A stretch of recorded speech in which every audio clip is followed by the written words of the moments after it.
What's up, sunshine, and rise up. I'm Coy Wire. Welcome to another episode of CNN 10, where I simply tell you the what, letting you decide what to think. Let's make it a great day, shall we? And get smarter. Let's go.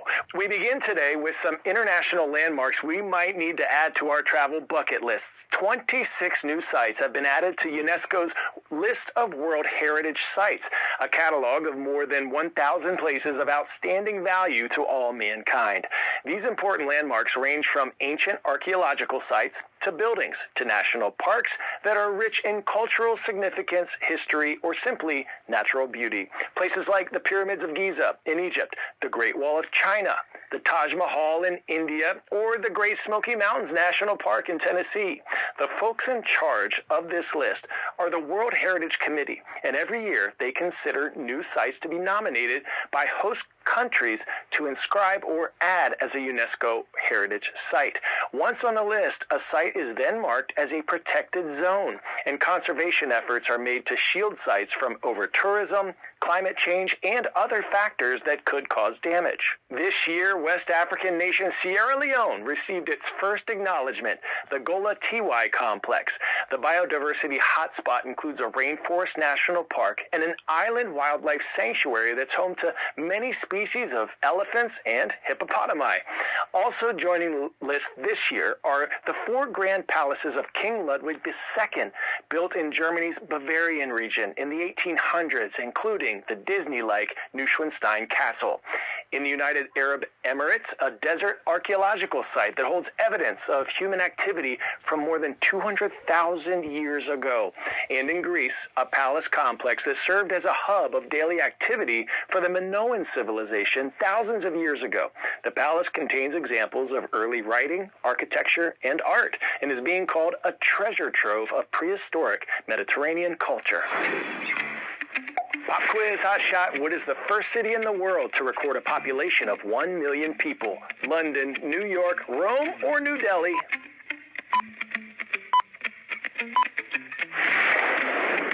When in Rome, the first census was conducted in the 2nd century BC. Historians believe a mass of 1 million people amassed in Rome from 3 different continents, Europe, Asia, and Africa. The next city in Europe to have a population this size was Victorian London. A surprising archaeological discovery in northern Britain is raising big questions. At Magna Fort, archaeologists recently unearthed dozens of Roman shoes, some larger than expected. The largest was about 32.6 centimeters, approximately a men's size 14. Odd because the average Roman foot size was around a size 8. Hadrian's Wall, built 2,000 years ago, once marked the edge of the Roman Empire. Forts like Magna housed Roman soldiers sent to patrol the frontier. Roman footwear has been discovered at similar sites before, but researchers say the size and condition of these shoes make the find remarkable. Here at Magna, out of these 26, we already have 4 or 5, if not more. I've got to actually look at them all. They're just coming out. They're still covered in mud. But I'm already seeing that they're very, very large, and there's many more of them of that size. So there is a slight character difference. And there might be some features on them. For instance, something like this shoe right here. Very, very nice man sandal from the late 3rd century. It's quite a late shoe. And it has this kind of very large toe tread area. So who wore them? Experts believe these giant shoes may have belonged to soldiers from regions where people tended to be taller, possibly the eastern parts of the empire. The wear patterns and craftsmanship suggest they were built for real use, not ceremonial display. The shoes were preserved thanks to low oxygen soil conditions in the area just south of the Scottish border. Some shoes are made for walking, some for hiking, and with more people trekking outdoors during hiking season, experts are reminding us about a small but serious seasonal risk: ticks. Those tiny spider-like creatures that live in grassy, wooded areas, exactly where many people hike and camp. These small insects can carry diseases like Lyme disease, which can cause fever, fatigue, and joint pain. Here are some ways you can protect yourself. Right now is the time to be vigilant.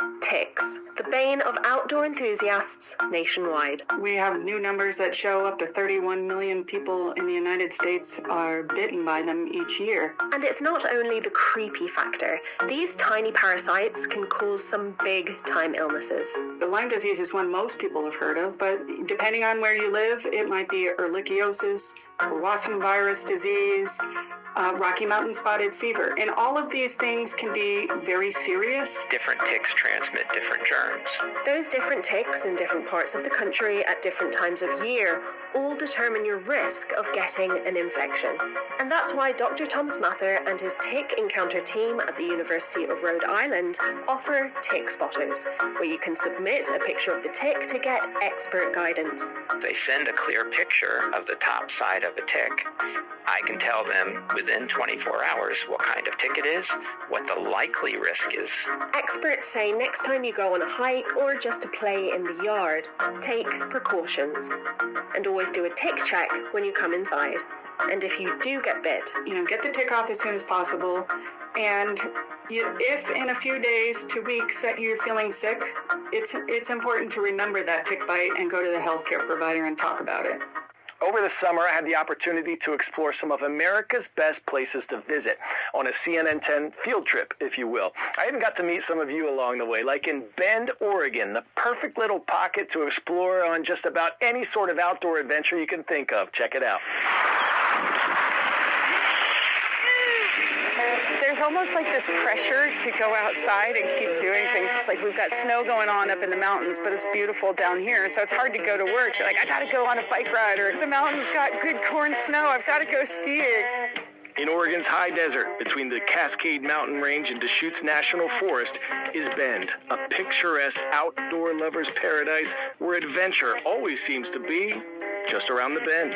So for someone who's never been to Bend, Oregon, what can they expect when they come here? It's a great place to try a bunch of different sports. It's not just for your most extreme kind of human. It's easy to go from like riding your bike in the city to getting on a trail for the first time without feeling like it's a death-defying feat. Oh, this is awesome! Woo! Now, if biking on the more than 600 miles of trails around Bend isn't your thing, just up the road is Mount Bachelor, one of the largest ski resorts in the country. This was just my second time skiing, so I was nervous, but it was awesome. From here, you can zip up north where it's 70 and sunny at Smith Rock, the birthplace of American sport climbing. Let's go. Now, this is harder than it looks, but don't worry, there are plenty of beginner climbs among the nearly 2,000 routes in the park. It's like a jigsaw puzzle, finding the best place to put my Tetris pieces. Grip by grip, sometimes just a fingertip, this adventure forced me into the moment with some peak-tacular panoramas. Feel like I'm on top of the world! Let's go! Back in town, right through the middle of it, is the Deschutes River. Bend, Oregon has water you can fish, kayak, canoe, and surf. What? Look at this. Unbelievable. Okay, listen up. New segment alert. CNN 10 student field trip where we are featuring you, our favorite teachers and students. If you're headed somewhere interesting or have some fun facts or landmarks from your hometown or school that are newsworthy, flip that cell phone camera on, give us a report. It could be 30 seconds, up to about 90 seconds if you like. Send your video to CNN10 at CNN.com. If you're a student, include parents' permission, of course. Also put your name, age, school, city, and state, and we just might be featuring you on the show.